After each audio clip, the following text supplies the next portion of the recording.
Thailand மொழி இது வந்து சவதிக்கா அப்படின்னா வாங்கன்னு வரவேற்கிறது.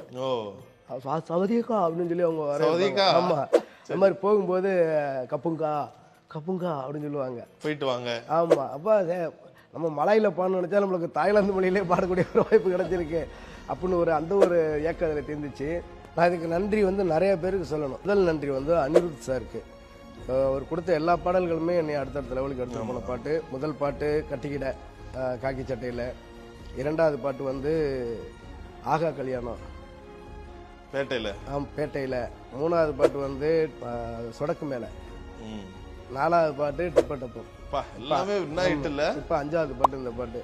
இந்த மாதிரி ஒவ்வொரு பாடல்களுமே வந்து எனக்கு முத்தான பாடல்களாக கொடுத்துருக்காங்க. அதனால அனிருத் சாருக்கும் அவருடைய டீமுக்கு நம்ம கலட்டாவுக்கு பாடலைன்னா அது பெரிய கலட்டாவை போயிரும்ல. இந்த இப்போ பாருங்க,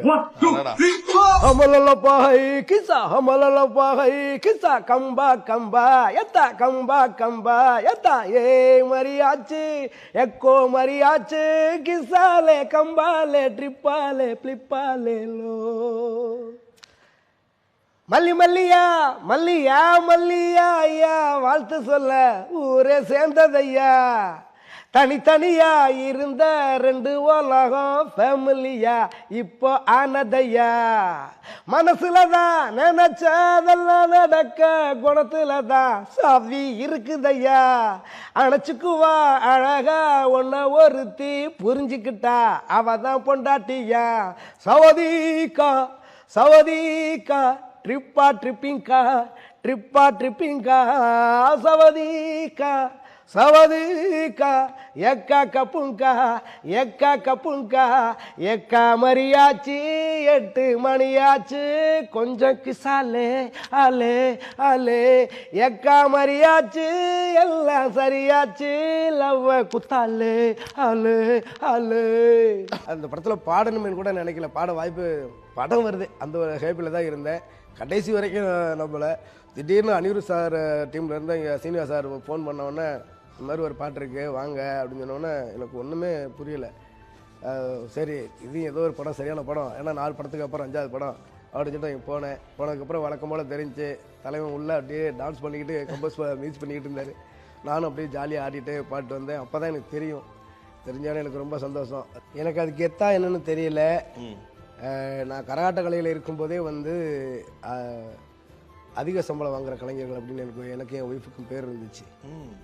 ஏன்னா இப்போ மற்ற கலைஞர்கள் வந்து ஒரு 1000 ரூபா வாங்குறாங்க அப்படின்னா நாங்கள் போகும்போது அது 4000 5000 இருக்கும், அந்த அளவுக்கு இருக்கும்.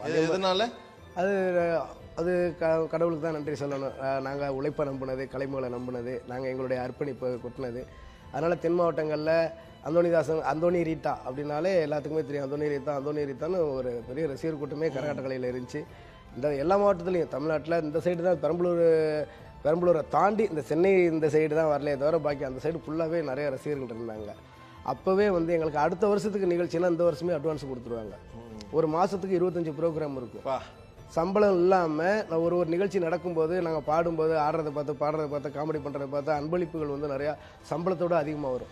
2 பாக்கெட்டில் எந்த நேரமும் பணம் இருக்கும். எதனால் இதை கேட்டேன்னா, நீங்கள் ஒரு இடத்துல உங்களுடைய ஃபார்ச்சுனர் கார் நீங்கள் வச்சுருக்கீங்களே, உங்கள் ஃபார்ச்சுனரில் வந்து நீங்கள் இறங்கும் போது அது பார்க்கவே மாசாக இருந்துச்சு.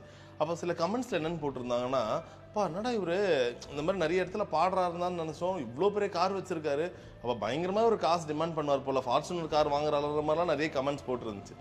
ஆனால் அது நான் மக்களுக்கு தெரிவிக்கணும்னு ஆசைப்படுறேன். நீங்கள் உங்களுடைய எவ்வளோ வருஷமாக நீங்கள் இருக்கீங்கன்னு தெரிஞ்சுக்கலாம். அதோட உழைப்பு தான் இந்த ஒரு ஃபார்ச்சுனர் காராக வந்து நீங்கள் நிற்குதுன்னு. அது கூட நம்ம டிவியில் தான் வாங்கியிருக்கிறோம், நம்ம முழு காசு கட்டி வாங்குறது எல்லாமே உழைப்பு தான். கமெண்ட்டில் நிறைய பேர் இப்போ 100க்கு 90% பேர் நம்ம வந்து வாழ்த்துறாங்கல்ல, அந்த ஒரு மன நிம்மதியோட நான் அது பெருசாக எடுத்துக்கிறது இல்லை. ஏன்னா அப்படியே விட்டுறது. அந்த 10% பேர் வந்து என்னமோ நம்ம அடுத்தவங்களோட உழைப்பில் வாங்கி சாப்பிட்டது மாதிரி நம்ம யாரோட உழைப்பை கெடுத்து நம்ம அதை வந்து நான் அவங்கள்ட்ட போய் சொல்ல முடியலை. ஒரு ஆள்கிட்ட போய் சொல்ல முடியாது. ஏன்னா பழைய பார்த்தவங்களுக்கு தான் தெரியும் நம்ம எப்படி